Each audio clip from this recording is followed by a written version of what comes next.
কিন্তু কালেকশন করতেন।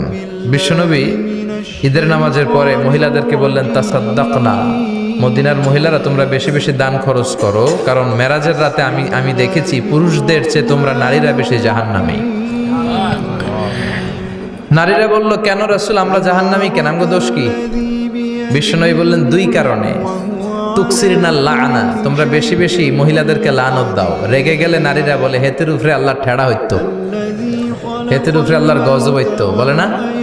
তো এক নারী আরেক নারীকে এরকম গালি দাও, ভর্ৎসনা করো, লানত দাও, এটা এক কারণ। আরেক হচ্ছে তাকফুরনাল আশিরা, তোমরা স্বামীর নাশুকরি করো।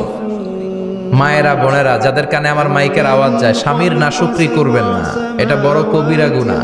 আপনি অনেক আল্লাহর ওলি হতে পারেন, নামাজি হতে পারেন, কিন্তু আপনার স্বামী যদি আপনার উপর নাখোশ থাকে, জান্নাতের দরজা আপনার জন্য খুলবে না। বিশ্বনবী ফাতেমারে বললেন, ফাতেমা, আলী কোথায়? ফাতেমা বলল, আপনার জামাই আলী আমার সাথে ঝগড়া করে বাইরে গেছে। বিশ্বনবীর চেহারাটা আগুনের গোলার মতো লাল হয়ে গেল। বিশ্বনবী ডেকে বললেন, ফাতেমা, তুমি বিশ্বনবীর মেয়ে হতে পারো, কিন্তু আলী তোমার স্বামী। আলী যদি তোমার উপর নাখোশ থাকে, জান্নাতের দরজা তোমার জন্য খুলবে না। কোথায় গেছে আলী, কোথায়? বললেন যে মসজিদে নববীতে গেছে। বিশ্বনবী যে দেখলেন বালির উপরে আলী শুয়ে আছে। বিশ্বনবী মজা করে ডাক দিলেন, ইয়া আবা তোরাব। তোরাব অর্থ বালি, তোরাব মানে কি? বিশ্বনবী ডাক দিলেন, ইয়া আবা তোরাব, মানে হে বালির বাবা আলী, ওঠো। এখন আলী ওঠে না, রাগ করে আসছে। বিশ্বনবী এদিক দিয়ে তাকায়, আলী ওইদিকে তাকায়। বিশ্বনবী ওদিকে আসলে আলী এদিকে তাকায়। মনে মনে কয়, এতক্ষণ আপনার মাইয়াই গুতাইছে, এখন আপনি গুতাইতেছেন। বিশ্বনবী যাই বলল, আলী রাগ করো না, ওঠো, তুমি আমার চাচাতো ভাই, আমার ঘরেই তো তুমি মানুষ হয়েছো। ঘাপটি মেরে হাতটা ধরে টান দিলেন। সাইয়েদনা আলী উঠতে বাধ্য হলেন। বিশ্বনবী কারো হাত ধরে টান দিলে ওই লোক বসে থাকতে পারে? উঠে গেলেন, ঘরে নিয়ে আসলেন। নিয়ে এসে বিশ্বনবী খাটের মাঝখানে শুইলেন। ডান দিকে শোয়ালেন আলীকে, বাম দিকে শোয়ালেন ফাতেমাকে। এবার মেয়ের জামাইকে আর মেয়েকে বুঝাতে লাগলেন, নসিহত করতে লাগলেন, গল্প শোনাতে লাগলেন। কি রোমান্টিক শ্বশুর! এরকম রোমান্টিক শ্বশুর পৃথিবীতে দ্বিতীয়টা খুঁজে পাওয়া যাবে? সুবহানাল্লাহ পড়েন। বিশ্বনবীর কাজই ছিল ঝগড়া লাগলে এরকম মিলায়া দেওয়া। কি করা? মিলায় দিবেন। সমাজে অনেকে আছে ঝগড়া লাগলে আরো লাগায়া দেয়, আছে না নাই? আগুন লাগলে কি দিয়ে নিবা? পানি ডালতে হয়, অনেকে তেল ডালে। কি ডালে? তো আগুন আরো জ্বলে ওঠে। বিশ্বনবী বললেন, না, খবরদার, ইসলাহু যাতিল বাইন, মিলায় দিবেন। স্বামী স্ত্রীর ঝগড়া মিলায় দেন, ভাইয়ে ভাইয়ে কোপাকুপি মিলায় দেন, এলাকায় এলাকায় গ্রামে গ্রামে মারামারি না লাগায়া মিলায় দেন। জান্নাতে আপনার ঘরটারে বড় করে দিবে কে? বিশ্বনবীর কাজ ছিল মিলায়া দেয়া। বিশ্বনবী মক্কা থেকে মদিনায় হিজরতের আগে মদিনায় দুইটা গোত্র ছিল। এই গোত্রের মধ্যে 120 বছর ধরে মারামারি। কয় বছর? কেউ এই মারামারিটা বন্ধ করতে পারে না। গোত্র দুইটার নাম হচ্ছে আউস আর খাজরাজ। আউস খাজরাজের মারামারি। বাবা মরে যাওয়ার সময় ছেলের ওসিয়ত করা যায়, নসিহত করা যায়, বাবারে আমারে কোপাইছে, তুইও কোপাবি। ওই বলে আবার নাতিরে কয়, আমারে মারছে, তুইও মারবি। তো বংশ পরিক্রমায় মারামারি চলতেই থাকে, কেউ আর থামাইতে পারে না। বিশ্বনবী মক্কা থেকে মদিনায় হিজরত করতে এসে মদিনায় বাসাবাড়ি করে 7 দিনের মাথায় 120 বছরের মারামারি থামায় দিলেন। কি নবী ছিল! মিলায় দিতেন। ফাসলিহু বাইনা আখাওয়াইকুম, ভাইয়ে ভাইয়ে মারামারি লাগলে মিলায় দাও। স্বামী স্ত্রীর ঝগড়া হলে মিলায়ে দিবেন। এজন্য মায়েরা, বোনেরা, বিশ্বনবী বলেছেন, তাকফুরনাল আশিরা, মেয়েদের সবচেয়ে বড় একটা সমস্যা হচ্ছে স্বামীর নাশুকরি করে। স্বামী দিতে পারলে ভালো, দিতে না পারলে কয়, তুমি আমার জীবনে কিচ্ছু দাও নাই। এরকম আছে না নাই? স্বামী আর স্ত্রী বানায় যেজন মিস্ত্রি, সে বড় আজব কারিগর। ঠিক কি না? এজন্য এই সম্পর্কটা সাইয়েদনা আদম আর হাওয়া থেকে শুরু হয়েছে।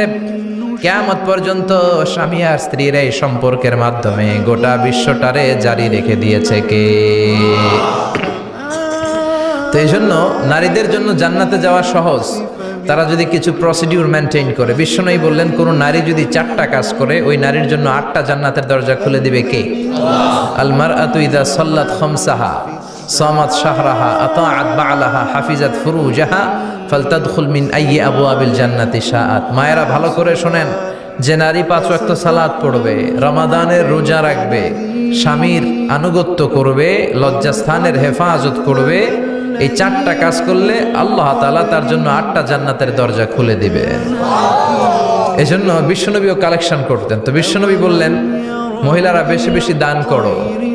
এই কথা শোনার পরে মহিলারা দান করা শুরু করলো। কেউ নাকের ফুল, কেউ কানের দুল, কেউ হাতের বালা, কেউ পায়ের নুপুর, কেউ গলার চেইন বিশ্বনবীর হাতে জেহাদের জন্য দান করতে শুরু করলেন। বিশ্বনবীর হাত কয়টা?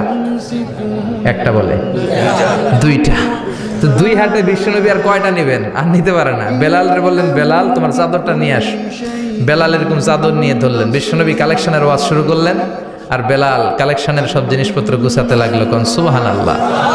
এজন্য কালেকশন করাটাও সুন্নাত, তবে ওটা একটা লিমিটেশনের মধ্যে, একটা সৌন্দর্যের মধ্য দিয়ে। কিছু কিছু মাদ্রাসার ছেলে মেয়েদেরকে চাল ওঠানোর জন্য বাড়ি বাড়ি পাঠায়, আছে না নাই? এদের ছোটবেলা থেকে মানসিকতাগুলো নষ্ট করে দেওয়া হয়। কেমন করে অন্যের কাছে হাত পাতবে এটা শেখানো হয়। ইসলাম বলে আল ইয়াদুল উলিয়া খায়রুম মিনাল ইয়াদিস সুফলা, উপরের হাত নিচের হাতের চেয়ে উত্তম। যে দেয় আর যে নেয় তাদের মধ্যে সেরা যে দেয়। চিল্লায় কোন ঠিক কিনা? আবার ইসলাম বলে দেওয়ার সময়ও ভারসাম্য করে দিবা। দেওয়ার সময় কিপটামি করা যাবে না, আবার ঘরে যা আছে সবও দিয়ে দেওয়া যাবে না, ঠিক কিনা? বিশ্বনবীর গায়ে একবার একটা জুব্বা, কয়টা? এক ভিক্ষুক এসে বলে, নবী আমার জুব্বা নাই, আমার জুব্বা দেন।